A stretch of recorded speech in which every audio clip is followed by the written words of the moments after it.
ए ओडिया जाति सहित जगतर कर्ता जगन्नाथ केते संश्लिष्ट आओ ओडिया जाति जगन्नाथ को नहीं केते गर्वित निहाती आम देखिए आम पछ भागरे अच्छी आम जातिर प्रतीक श्रीवत्स खंडाशाल श्री मंदिर जहाँ सहित ओडिया जातिर उत्पत्ति और विवर्तन एते दीर्घ इतिहास टे जड़ित पृष्ठा पृष्ठा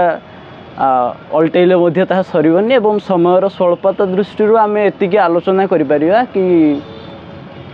गोटे जातिर प्राणर केन्द्र बिंदु भाव विभिन्न दृष्टि इतिहास रे अर्थनीति ठारू आरंभ करी आध्यात्मिकतार पर्याय पर्यंत ये एक समन्वयर पीठस्थली ये सर्वदा रही आसी आमे देखू उत्तर भारत रे एवं दक्षिण भारत रे दुईटा भिन्न परंपरा तैयारी हैला बेले उभय उत्तर भारतीय एवं दक्षिण भारतीय परंपरार समन्वय पीठस्थली सब ओडिशा ही रही आसी सांस्कृतिक क्षेत्र आरंभ करी वाणिज्य क्षेत्र पर्यंत इतिहास रे तेणुक आम देखिए कि धार्मिक क्षेत्र में जेते सब मतवाद वादानुवाद तैयारी होउची वेदांतर चर्चा होउची अन्यान्य विषय होउची सबु जगह जगह आसी मिसी आउछंदी शैव शाक्त गणपत्य समस्त परंपरार एभली समन्वय धर्मी पीठस्थली भाव में जगन्नाथ निजको प्रतिपादित करछंदी एवं ओडिया जातिर आत्मा रे ओडिया जातिर चलनी रे से एभली भाव ओतप्रोत भाव में जड़ित कि आमे उठिबाठू शोइबा पर्यंत जदियो कहू किंतु दुखर विषय एवं परितापर विषय आम जीवन धारारू जगन्नाथ संपृक्ति वर्तमान कमिलानी वर्तमान आमे पाश्चात्य भौतिकतार बेसी आमुख तेणुक निजर आत्मिक उन्नतिर जो सोपान देकी जगन्नाथ आप जीवन सहित जड़ित होते से धरणर संपृक्ति जेहेतु वर्तमान नाही तेणुक जातीय जीवन भितर वर्तमान जगन्नाथर स्थिति केवल राजनीतिक भली जना पड़े बेसी आत्मिक बेसी आंतरिक जदियो नहीं किंतु पारंपरिक भाव में आमे निजको ताकू नहीं ही गर्व करिया आमे किछि छोट छोट उदाहरण मानक देखिपर जे जाति एमिति किछि किछि क्षण मानक दे गति करुच्ची एमिति किछि किछि समय दे गति करुच्ची जो गुड़ाक ओडिया जातिर सबुठु दुर्दिनमय समय द्वितीय रामचंद्र देव परिस्थिति वशतः बेगम को बाहाउचंदी बारवाटी दुर्गरे बाध्य कराऊँच किंतु तांको प्राण किभଳି भाव आकुलता पूर्ण भाव में जगन्नाथ सहित जड़ित होची जदियो से मंदिर अधिकार मंदिर प्रवेश अधिकार वंचित होचंदी तांको राजकर्मचारी माने ही सेमान तांको मंदिर रे प्रवेश करिया देउनाहांती कारण से एभଳି भाव में जदियो से तांको प्रत्यक्ष भाव में देखि पाउनाहांती किंतु तांको आत्मार अंतर सबुबेले गोटे जाति पई सब व्याकुल होची आ गोटे परवर्ती फेज को आसिले आमे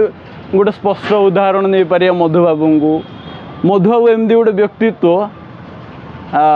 जे कि ब्राह्म धर्म रे विश्वासी थिले परवर्ती ख्रीस्टियन होचंदी अन्यान्य जिनस घटुची एवं सूर्यमणि पाट महादेवी सेतेबेले पुरीर राणी एवं तांकर नाबालक पुत्र जेहेतु मंदिर परिचालना करिवारे अक्षम एवं इंग्रेज मानकर अधिकार को चली जाऊँगी मंदिर एभली परिस्थिति तैयारी होउची जे मधुबाबू जेहेतु प्रथम वकील भाव में ओडिशा रे तांको प्रतिपदा थिला तांकर एवं किंतु जगन्नाथ प्रति समर्पण केबे भी कमिनी तो एक कथा देखा ही पारे जे भिन्न धर्मावलंबी हुंतु कि हिंदू मत समस्त मतावलंबी मानकर मठ समस्त पंथ मानकर प्रतिनिधित्व करुथिबा आश्रम मान ए जगार गढ़ी उठुचंदी एवं धार्मिक परंपरा को ओडिशार जातिर जीवन को से माने समृद्ध करुचंदी परिपुष्ट करुचंदी विविध भाव में तेणुक श्रीमंदिर एवं मुख्यतः पुरीर शंख क्षेत्र जी पर्याय से आसुवा समस्त तीर्थस्थल ए जातिर हृदयस्थल रे विराजमान बंधुंकर गोटे पद जितेबाला आलोचना करुचु आलोचना परिसरभुक्त आसूची उत्कल भुवने राजा नाही प्रयोजन उत्कल राजा स्वयं नारायण यही परिप्रेक्षी कौन माने यार प्रयोजनीयता आवश्यकता केते मन हो जदि ओडिशार ऐतिह्य एवं इतिहास को देखा जाए ताहले आमे देखू कि मंदिर निर्माण परवर्ती पर्याय जो माने ए स्थलर शासक होउछन्ति किंवदंती अनुसार गुंडीचा एवं इंद्रद्युम्न मंदिर निर्माण सहित संपृक्त होउछन्ति एवं मंदिर निर्माण परे ब्रह्मांगर द्वारा प्रतिष्ठा हेबा परे